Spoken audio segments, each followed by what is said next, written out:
Hi hello ಎಲ್ಲರಿಗೂ ನಮಸ್ಕಾರ. ಎಲ್ಲರೂ ಹೇಗಿದ್ದೀರಾ? ಐ ಹೋಪ್ ಎಲ್ಲರೂ ಚೆನ್ನಾಗಿದ್ದೀರಾ ಅಂತ ಅಂದ್ಕೊಂಡಿದ್ದೀನಿ. ನಾನು ಕೂಡ ತುಂಬಾ ಚೆನ್ನಾಗಿದ್ದೀನಿ. ಸೊ ನಿಮ್ಮೆಲ್ಲರ ಆಶೀರ್ವಾದದಿಂದ ನಾವು ಹೊರಟಿರೋದು ನಮ್ಮ ಯಜಮಾನರ ಚಿಕ್ಕಪ್ಪ ಅವ್ರ ಮಗಳದ್ದು ಮದುವೆ ಇತ್ತು. ಅಂದರೆ ನನ್ನ ನಾದಿನಿ ಮದುವೆ ಇತ್ತು. ಸೊ ಹಾಗಾಗಿ ಹೊರಟಿದ್ದೀವಿ. ಆಲ್ಮೋಸ್ಟ್ ನಾವು ಮನೆಯಿಂದ ಹೊರಟಾಗಲೇ 7:45 ಆಗಿತ್ತು. ನಾವು ಹೋಗಬೇಕಾಗಿರೋದು ಎಲೆಕ್ಟ್ರಾನ್ ಸಿಟಿಯಿಂದ ಮುಂದೆ ಚಂದಾಪುರ ನಿಯರು. ಸೊ ಹೊರಟಿದ್ದು ಕೂಡ ಲೇಟಾಗಿ ಆಗಿರೋದ್ರಿಂದ ನಾವು ರೀಚ್ ಆಗೋದು ಕೂಡ ತುಂಬಾ ಲೇಟು. ಸೊ ನನ್ನ ಮಗಳಿಗೆ ಜರ್ಕಿನ್ ಕೂಡ ಹಾಕೊಳ್ಳೋದು ಮರ್ತೋಗಿದ್ಲು. ಸೊ ಹಂಗಾಗಿ ಅವಳಿಗೆ ಚಳಿ ಕೂಡ ಆಗ್ತಿತ್ತು. ಸೊ ಆಟೋದಲ್ಲಿ ಇದ್ದಂಥ ಒಂದು ಶರ್ಟ್ನ ತೆಗೆದು ಹಾಕ್ಕೊಂಡು ಕೂತ್ಕೊಂಡಿದ್ಲು. ಸೊ ತುಂಬ ಲೇಟಾಗಿದ್ದರಿಂದ ಸಿಕ್ಕಾಪಟ್ಟೆ ಚಳಿ ಆಗ್ತಿತ್ತು. ಸೊ ಆಲ್ಮೋಸ್ಟ್ ನಾವು ಹೋಗೋಷ್ಟರಲ್ಲಿ ರಿಲೇಷನ್ಸ್ ಎಲ್ಲರೂ ಬಂದು ಹೊರಟೋಗ್ಬಿಟ್ಟಿದ್ರು.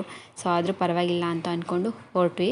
ಸೊ ನಮಗೆ ಫಸ್ಟ್ ಟೈಮ್ ಹೋಗ್ತಾ ಇರೋದ್ರಿಂದ ತುಂಬ ದೂರ ಅಂತ ಅನ್ನಿಸ್ತು ಆ ಕಡೆ. ನಾನು ಹೊರಗಡೆ ಓಡಾಡೋದು ತುಂಬಾ ಕಡಿಮೆ.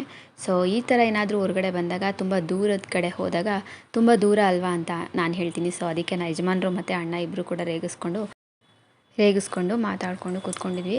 ಸೊ ಅಂತೂ ಇಂತೂ ಚೌಟ್ರಿ ಕೂಡ ರೀಚ್ ಆದ್ವಿ. ಸೊ ಚೌಟ್ರಿ ರೀಚ್ ಆಗೋಷ್ಟರಲ್ಲಿ ಆಲ್ಮೋಸ್ಟ್ 8:45 ಆಗಿತ್ತು. 1 ಅವರ್ ತೊಗೊಂತು ಮನೆಯಿಂದ ನಾವು ಚೌಟ್ರಿ ರೀಚ್ ಆಗೋಷ್ಟರಲ್ಲಿ. ಸೊ ನಾವು ಹೋಗೋಷ್ಟರಲ್ಲಿ ಆಲ್ಮೋಸ್ಟ್ ಅಲ್ಲಿ ರಿಲೇಟಿವ್ಸ್ ಎಲ್ಲರೂ ಬಂದು ಹೊರಟೋಗ್ಬಿಟ್ಟಿದ್ರು ಅಂತ ಅನಿಸುತ್ತೆ. ಸ್ವಲ್ಪ ಖಾಲಿ ಇತ್ತು ಚೌಟ್ರಿ. ಸೊ ನಾವು ಹೋಗಿದ ತಕ್ಷಣ ರಿಲೇಟಿವ್ಸ್ ಅವ್ರನ್ನೆಲ್ಲ ಮಾತಾಡಿಸ್ಕೊಂಡು ಆಮೇಲೆ ನಾವು ಹೋಗಿದ್ದೆ ಹುಡುಗಿನ ಮಾತಾಡ್ಸೋದಕ್ಕೆ. ಸೊ ಫೋಟೋಸ್ ತೆಗಿತಾಯಿದ್ರು. ಸೊ ಅದಕ್ಕೆ ವೇಟ್ ಮಾಡಿಕೊಂಡು ನಿಂತು ಆ ಹುಡುಗಿನೂ ಕೂಡ ಮಾತಾಡಿಸಿ ವಿಶ್ ಮಾಡಿಕೊಂಡು ಒಂದು ಫೋಟೋ ಕೂಡ ತೆಗೆಸ್ಕೊಂಡು ಮತ್ತು ನಾವು ಹೋಗಿದ್ದೆ ನಾವು ಫೋಟೋ ತಗೊಳ್ಳೋದಕ್ಕೆ ಅಂತ. ಇವಾಗ ಎಲ್ಲ ಮದುವೆಯಲ್ಲೂ ಕೂಡ ಒಂದು ಸ್ಟೇಜ್ ಅಂತ ಡೆಕೋರೇಟ್ ಮಾಡಿರ್ತಾರೆ ಫೋಟೋ ತಗೊಳ್ಳೋರಿಗೆ.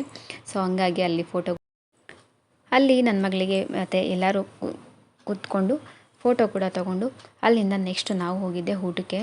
ಸೊ ಹೊಟ್ಟೆ ಅಂತೂ ತುಂಬಾ ಹಸಿವಾಗ್ತಿತ್ತು. ಹೋಗೋಷ್ಟರಲ್ಲಿ ಸಿಕ್ಕಾಪಟ್ಟೆ ಹಸಿವಾಗಿತ್ತು ನನಗಂತೂ.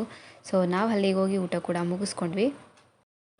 ಊಟ ಅಂತೂ ತುಂಬಾ ಚೆನ್ನಾಗಿತ್ತು. ಹಾಗೆ ವೆರೈಟಿ ಕೂಡ ತುಂಬಾ ಮಾಡಿಸಿದ್ರು. ಸೊ ಊಟ ಎಲ್ಲ ಮುಗಿಸ್ಕೊಂಡು ನೆಕ್ಸ್ಟ್ ನಾವು ಬಂದಿದ್ದು ಐಸ್ ಕ್ರೀಮ್ ಮತ್ತು ಬೀಡ ತಿನ್ನೋದಕ್ಕೆ. ಬೀಡ ಕೂಡ ತಿನ್ಕೊಂಡು ಹಾಗೆ ರಿಲೇಟಿವ್ಸ್ ಕೂಡ ಎಲ್ಲರನ್ನೂ ಮಾತಾಡಿಸ್ಕೊಂಡು ಅಲ್ಲಿಂದ ಮನೆಗೆ ಹೊರಟ್ವಿ. ಸೊ ಆಲ್ಮೋಸ್ಟ್ ಮನೆ ಬರೋಷ್ಟರಲ್ಲಿ 12 o'clock ಆಗಿತ್ತು.